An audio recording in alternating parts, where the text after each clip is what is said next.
One of the things I'm really keen to do as part of the profile series is actually give everybody a bit of an insight into what goes on behind the scenes with our riders.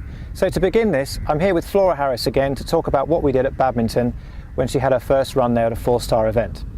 So Flora, basically we knew that we were heading to Badminton, and it's quite a big scale event with lots of shopping and the hugest crowds of the season. What sort of things did we look at to deal with that? We certainly worked a lot on my sort of mental preparation, and what I think we tried to really get me almost to understand was that all that extra things that go on at Badminton, like as you said, the crowd and the huge amounts of trade stands and the media, was all basically just a big circus, and realistically I needed just to think of Badminton like any other competition, with a dressage test, a cross country and then a show jumping round. Okay, now getting into sort of the competition, obviously there was the subject of nerves, and did that sort of thing that we talked about there help with settling those nerves? Yeah, certainly. I think it was something that we worked hard on and had to keep really referring back to and making sure that, you know, I was sort of sticking to the plan and focusing, but certainly it enabled me to almost put all the extra pressures aside and just concentrate on the competition without letting sort of nerves and external pressures get on top of me. And did that feed into preparation for the dressage? Yeah, certainly. You know, for every phase really, we break the competition down into just separate phases, so that before my test I really was only focused on my dressage test and hadn't really thought too much about the cross country, or was trying to put that aside, and certainly just tried to treat the arena like any other arena, you know, whether it might be my arena at home or at a local competition, and just use it like just any normal dressage test. And in the previous article that we did with you, we looked at, or we talked about dyslexia and about how that's affected you. Obviously at a 4-star event, the pressure is at its greatest. Did you find that you were able to complete your test in a reasonably clear and concise way? I think so, yeah, certainly. Forgetting my test wasn't a concern by the time we got to Badminton, because we'd put various steps and things in place and we'd prepared to such an extent that I felt we'd done everything we could do, and certainly by the time I got into the arena I definitely felt sort of focused and ready to do my job. Okay, and then we move on to cross country, which is obviously the hardest part of, or one of the hardest parts of the competition. At a 4-star level, the fences are big and very intimidating. How did we go about preparing for that?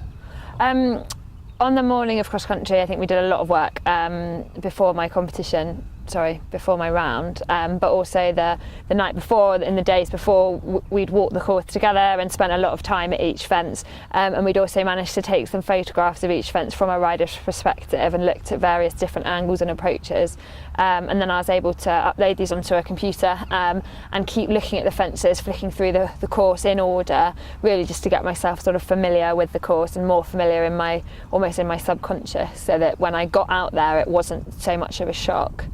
Okay, and we did something a bit daft, which a lot of people kind of laughed at us for, but we took a step ladder around with us around the course to take the photos. Perhaps you could just explain a bit about the idea behind that.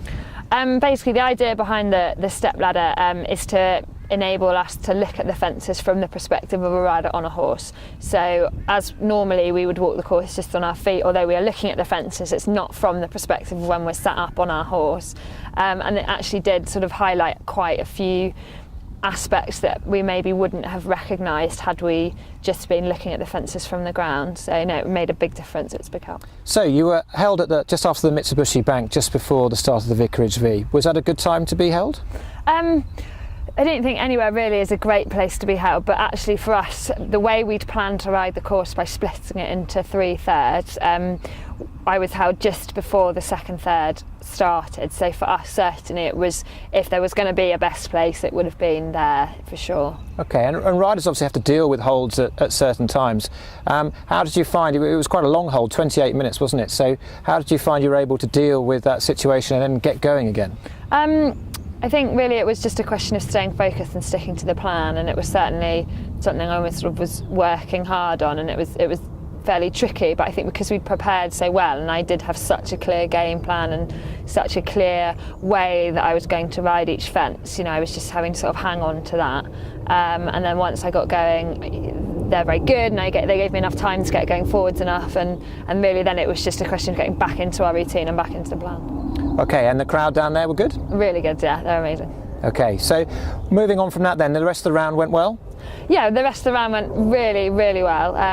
I'd completely lost my timing when I was stopped, so I didn't really have my watch to go on anymore, so it was just a question of going as quick as I could, as safely as I could, and getting home with a clear round, and it was amazing. It was the best experience I've ever had.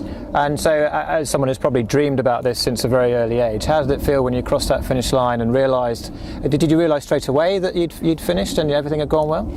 Yeah, I mean, it was, I think probably the overwhelming feeling was relief that I was home and that it had gone really, really well.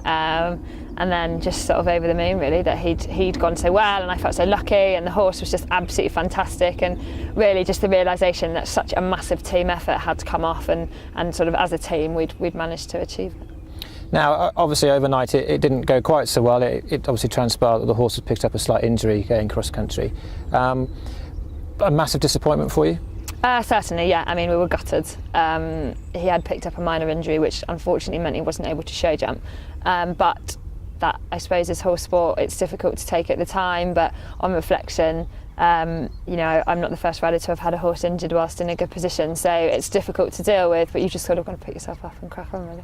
Okay, and that being the one 4-star that you've done so far, where does it leave you in terms of wanting to do more? Just hugely hungry, really, to have more success at the level, or have some good success at that level, and be back sort of competing on the world stage against the best riders in the world. Okay, well, thank you for that interesting insight, Flora, and I hope that's of interest to everybody else at home as well.